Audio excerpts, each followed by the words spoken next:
ہو جا۔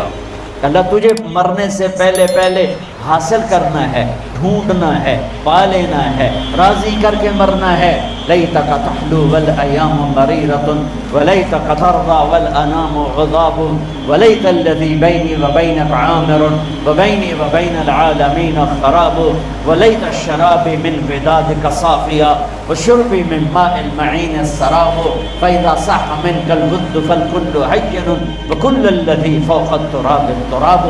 اللہ کو پاتے ہوئے جو سودا کرنا پڑے کر جاؤ۔ عبداللہ بن حذیفہ کو رومیوں نے پکڑ لیا، صحابی ہیں، ان کو آگ میں ڈالنے لگے تو وہ رو پڑے، تو لوگوں نے رومی بادشاہ سے کہا کہ یہ رو پڑا ہے، ڈر گیا ہے، ان کا لے آؤ میرے پاس لے آؤ۔ ان کو واپس لائے تو رومن بادشاہ نے پوچھا کیوں روئے ہو، موت سے ڈر گئے ہو؟ کہنے لگے موت تو ہمارے لیے سب سے بڑا تحفہ ہوتا ہے، میں اپنی بے بسی پہ رویا ہوں۔ کہ کیا بے بسی ہے؟ کہ بے بسی یہ ہے کہ ایک جان ہے آگ میں گرتے ہی جل کے راکھ ہو جائے گی، کاش میرے جسم پر جتنے بال ہیں اتنی میری پاس جانیں ہوتی اور میں ایک ایک جان کو اللہ کے نام پہ قربان کرتا۔ آج مرنے کا مزہ نہیں آ رہا، اس پہ رویا ہوں۔ تو بادشاہ اتنا حیران ہوا، انہوں نے کہا تو میرا ماتھا چوم دے اور میں تمہیں آزاد کرتا ہوں۔ تو اس کا ماتھا چوما، انہوں نے چھوڑ دیا۔ 2000 سال پیچھے چلے گئے۔ فرعون دنیا کا واحد انسان ہے جس نے کہا انا ربکم الاعلی، میں سب سے بڑا رب ہوں، اور اپنے آپ کے رب ہونے کا دعویٰ انسانوں میں صرف فرعون کا ہے۔ اس کی باندی مسلمان ہو گئی، موسیٰ علیہ السلام کا کلمہ پڑھ لیا، ایمان چھپتا نہیں، وہ پتہ چل گیا۔ فرعون نے اس کو پکڑوایا، اس کی 2 بچیاں، ایک دودھ پیتی ایک ساتھ چلتی، اور اس نے اپنے دربار میں کڑاہ میں تیل ڈلوایا، نیچے آگ لگوائی، تیل ابلنے لگا۔ جب وہ پوری طاقت سے ابلنے لگا تو اس نے فرعون نے اس عورت سے، اس باندی سے کہا یہ آگ تیرے سامنے ہے، جلتا ہوا تیل، موسیٰ کے رب کو مانے گی تو پہلے تیری بچیوں کو جلاؤں گا پھر تجھے جلاؤں گا، اور اگر مجھے رب مانے گی تو تیرے گھر کو سونے چاندی سے بنا دوں گا، تیرے گھر کو سونے چاندی سے بھر دوں گا۔ اللہ کا پا لینا یہ میری آپ سب کی معراج ہے، اور اللہ کو کھو دینا میرے آپ سب کے لیے ہلاکت اور تباہی ہے۔ سنو اس نے کیا کہا؟ اللہ نے اپنی محبت کو ماں سے تشبیہ دی ہے، باپ سے نہیں دی، اور چھوٹا بچہ زیادہ ممتا کو لیتا ہے۔ وہ کہنے لگی فرعون یہ تو میری 2 ہیں، میری 100 ہوتی تو اللہ کے نام پہ آج میں قربان کر دیتی۔ فقض ما انت قاض، کر جو تجھے کرنا ہے۔ تو پاگل ہو گیا، غصے میں کہنے لگا اس کی بڑی بیٹی کو ڈال دو۔ تو انہوں نے اس کو یوں ٹانگوں سے پکڑا اور وہ چیختی چلاتی ہوئی تھی۔ ماں کا ایک بول اس کی جان بچا سکتا تھا، اور پھر گھر جا کے توبہ کر لیتی اور کہتی اللہ مجھے معاف کر دے، میں نے کلمہ کفر کہا۔ اس کو ٹانگوں سے پکڑا ہوا ہے، اس کے ہاتھ نیچے جھول رہے ہیں، اور وہ اماں بھی کہہ رہی کہ مجھے بچا دو۔ ماں نے اپنی آنکھوں سے بچی کو تیل میں یوں ڈوبتے دیکھا، اور پھر وہ ابھری جیسے مچھلی تلنے کے لیے، جس میں مچھلی تلی جاتی تو باہر آ جاتی، اوپر آ جاتی، تو وہ ایسے بلبلے اٹھ رہے تھے۔ وہ ایک ہی لمحے میں اس کی تو جان گئی، ایک آنسو کا قطرہ اس نے نہیں نکلنے دیا اپنی آنکھوں سے، اور اپنے دل کو جب مضبوط کیا تو میرے رب کی غیرت، میرے رب کی رحمت محبت حرکت میں آئی۔ اللہ نے ماں کی آنکھوں سے پردہ ہٹا دیا، اور ماں نے اپنی بیٹی کی روح کو نکلتے دیکھا،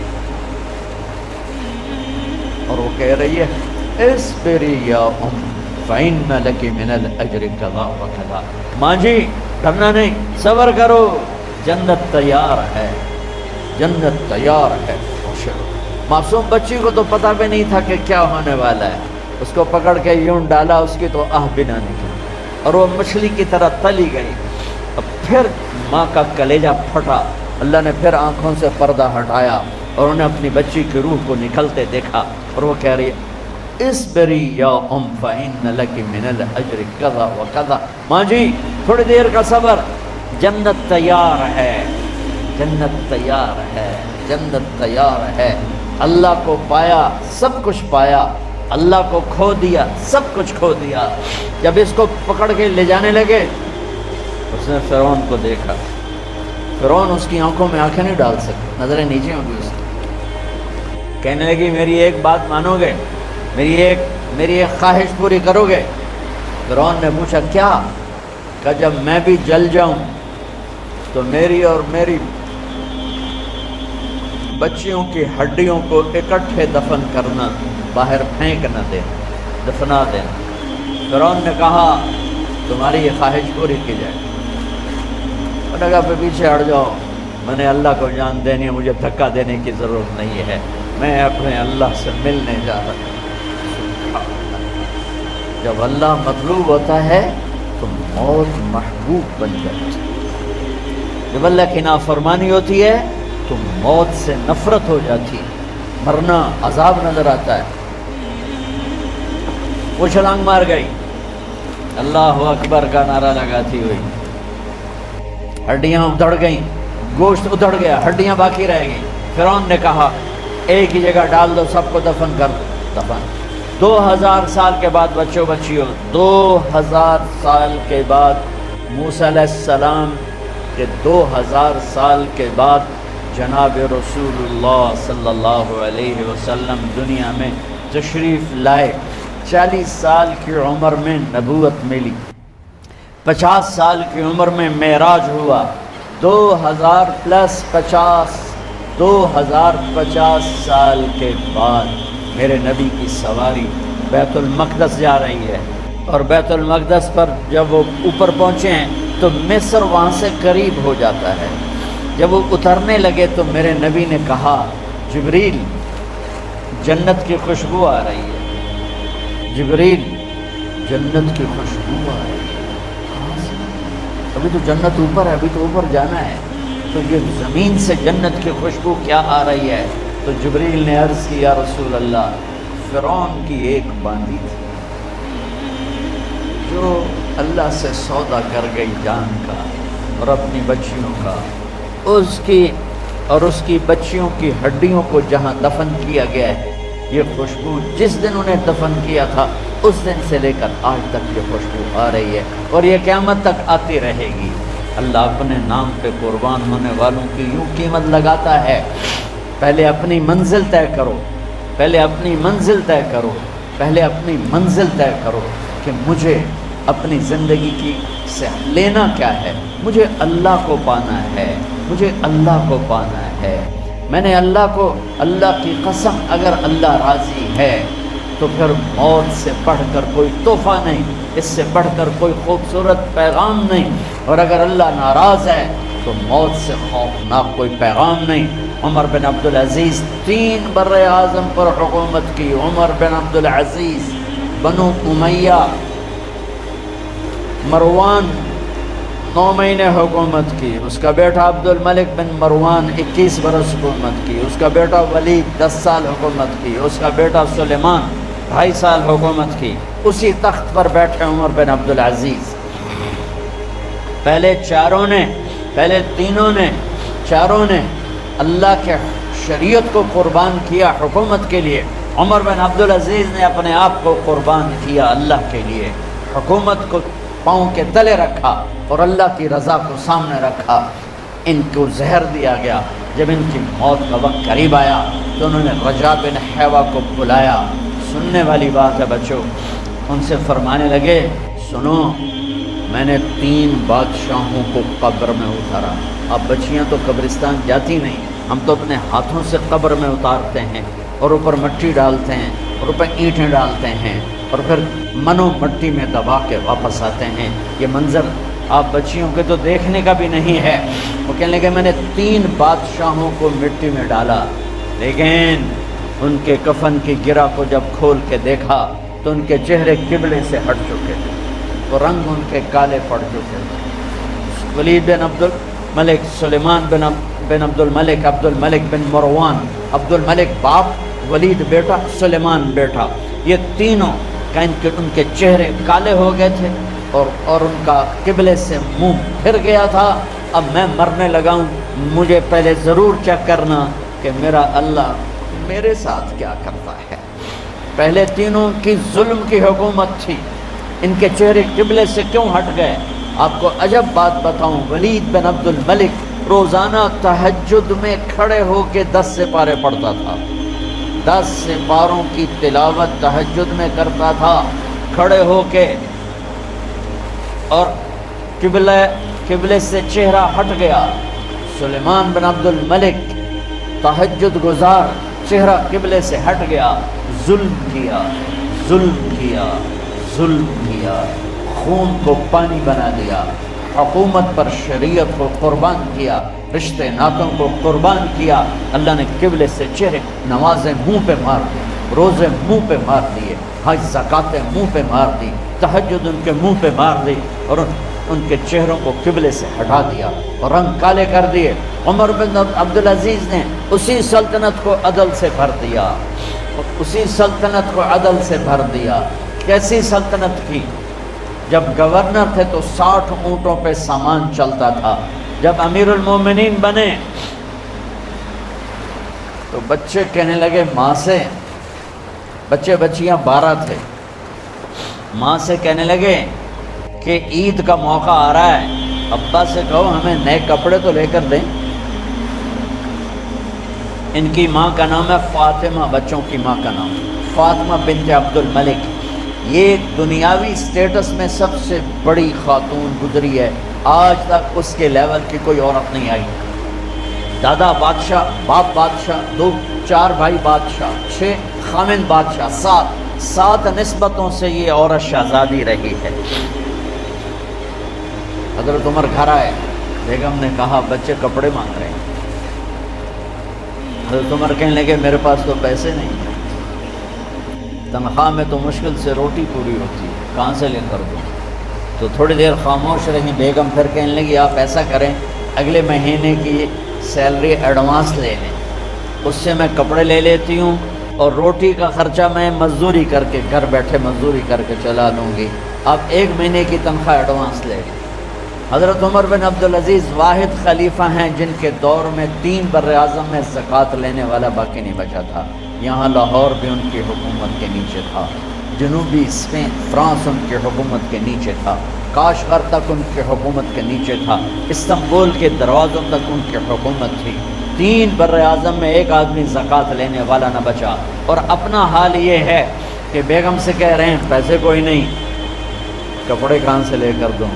اور بیگم طریقہ بتا رہی ہے کہ آپ اگلے مہینے کی تنخواہ ایڈوانس لے لیں، اس سے میں کپڑے لے لوں گی اور چولہے کا خرچہ، روٹی کا خرچہ میں گھر بیٹھ کے مزدوری کر کے کما لوں گی۔ تو حضرت عمر کہنے لگے ہاں یہ ٹھیک ہے۔ باہر آئے وزیر خزانہ مزاحم، انہیں بلایا کہ بھائی ہمیں اگلے مہینے کی تنخواہ ایڈوانس چاہیے، یہ تنخواہ والے لوگ بیٹھے ہوئے تنخواہیں لیتے ہیں۔ اس نے کاغذ قلم آگے رکھ دیا، کہا حضرت یہاں لکھ کے دے دیں آپ 1 مہینہ زندہ رہیں گے میں تنخواہ دے دیتا ہوں، اب مجھے لکھ کے دے دیں آپ 1 ماہ زندہ رہیں گے میں آپ کو تنخواہ دے دیتا ہوں۔ چپ کر کے اٹھے، ایک لفظ نہیں بولے، گھر گئے۔ حضرت اپنی بیگم فاطمہ سے کہا بیگم بچوں سے کہہ دو کہ باپ کے پاس کپڑے لے کر دینے کی سکت نہیں ہے، اور خزانے ایسے بھرے پڑے تھے کہ زکوٰۃ لینے والا کوئی نہیں تھا۔ عید کی نماز ہوئی، نماز کے بعد جب ساری فیملی ملنے آئی اور بچے بھی ملنے آئے تو ان کو دیکھ کر ان کی آنکھوں میں آنسو آ گئے۔ کہنے لگے بچوں آج تمہیں دکھ تو ہوگا اپنے باپ پر کہ 1 جوڑا کپڑا بھی لے کر نہ دیا عید کا۔ تو ان کے ایک بیٹے نے کہا ابا جان آج ہم بڑے خوش ہیں، ہمارا سر اونچا ہے کہ ہمارے باپ نے مسلمانوں کے مال پہ ڈاکہ نہیں ڈالا، ہمیں قربانی کا بکرا بنایا، لیکن مسلمانوں کے مال میں خیانت نہیں کی۔ یہ ان کا طرز حکومت تھا، اس طرح انہوں نے حکومت کی۔ گھر میں تشریف لائے تو بیٹیوں سے بات کی تو انہوں نے منہ پہ ایسے دوپٹہ رکھا ہوا، منہ پہ دوپٹہ رکھ کے بات کریں تو فرمانے لگے کپڑا تو ہٹاؤ، دوپٹہ کیوں رکھا ہوا ہے؟ تو گھر کی خادمہ زور زور سے رونے لگی، کہنے لگی امیر المومنین آج آپ کی بیٹیوں نے کچا پیاز توڑ کے روٹی کھائی ہے تو وہ اس کی بو ہے منہ میں، آپ کو بو سے نفرت ہے، اس نے منہ پہ کپڑا رکھ لیا ہے۔ تو حضرت عمر اتنا روئے کہ ان کی داڑھی تر ہو گئی. کہنے لگے آخر میں جب تھوڑا آسرے میں آئے کہ میری بیٹیوں تمہارا باپ تمہیں بڑے اچھے کھانے کھلا سکتا ہے لیکن میں جہنم کو برداشت نہیں کر سکتا، میں جہنم کی آگ برداشت نہیں کر سکتا. اب مرنے کا وقت آ گیا. جب وہ گورنر تھے تو 60 اونٹوں پہ ان کا سامان چلتا تھا، اور جب وہ امیر المومنین بنے تو عیادت کے لیے لوگ آ رہے تھے تو صالح عیادت کے لیے آئے. فاطمہ کے بھائی کپڑے دیکھے امیر المومنین کے تو بہن کو ایک طرف کر کے فرمایا، بڑے نیک سرداروں میں سے تھے یہ مسلمہ بن عبد الملک. کہنے لگے امیر المومنین کے کپڑے تبدیل کروا دو، لوگ پوچھنے آ رہے ہیں تو میلے کپڑے اچھا نہیں لگتا. کہا جی بھائی کرواتی ہوں. اگلے دن جب وہ حال پوچھنے آئے تو پھر وہی کپڑے تھے تو انہوں نے ان کو الگ جا کر کہا، بہن میں نے تمہیں کہا تھا کپڑے بدلوا دیتی، کیوں نہیں بدلوائے؟ تو وہ رونے لگی. کہنے لگی کہاں سے بدلواؤں، جوڑا ہی ایک، کہاں سے بدلواؤں.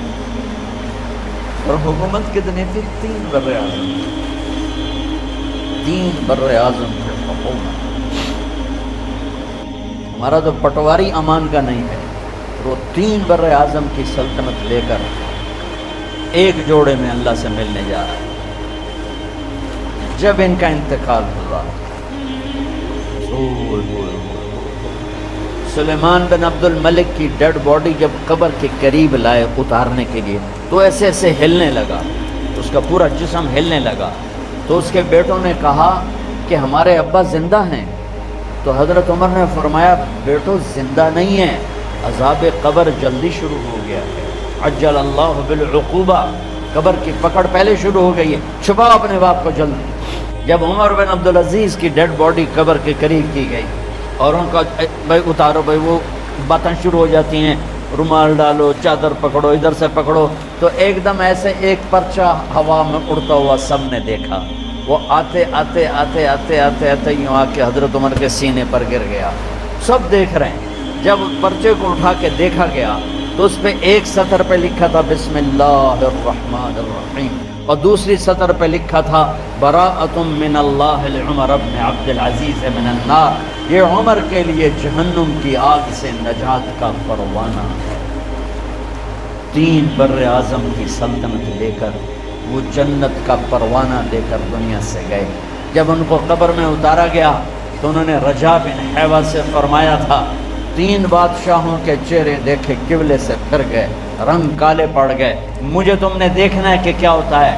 تو رجا فرماتے ہیں جب میں قبر میں اترا اور ان کے کفن کی گرہ کو کھول کے دیکھا تو چہرہ قبلے کی طرف فکس تھا اور مجھے یوں لگا جیسے 14ویں رات کا چاند قبر میں اترا